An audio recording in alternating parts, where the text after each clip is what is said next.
వల్ల పదవులు వస్తాయి. గంధాత్ పుణ్యం అవాప్స్యసి, గంధము వల్ల పుణ్యమును పొందుతావు అని మంత్రశాస్త్రం చెబుతోంది కదా. భగవంతునికి గంధం అరగదీసి పూస్తే పుణ్యం వస్తుంది. ధూపం వల్ల పదవులు వస్తాయి. మంచి మంచి పదవులు పొందాలంటే, ఉద్యోగంలో ప్రమోషన్స్ రావాలంటే ధూపాన్ని పరమాత్మకి ఇవ్వాలి. అవన్నీ ఆ రోజుల్లో చేసావు.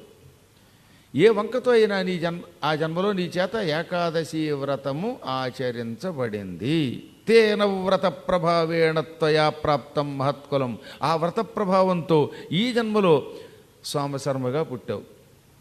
ఆ జన్మలో బ్రాహ్మణోత్తమునికి అతని భార్యకి పెట్టిన అన్నం ఈ జన్మలో చ్యవనుడికి అల్లుడయ్యేలా చేసింది. అంత గొప్పవాడికి అల్లుడయ్యావంటే నీ పూర్వజన్మలో చేసిన ఈ పుణ్యమే మూలకారణం.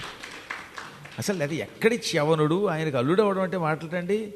వీడంతా వీడి బతికంతా వీడికి డబ్బులు లేవు, పోని పెద్ద పాండిత్యం లేదు వాళ్ళ ఆవిడలాగా.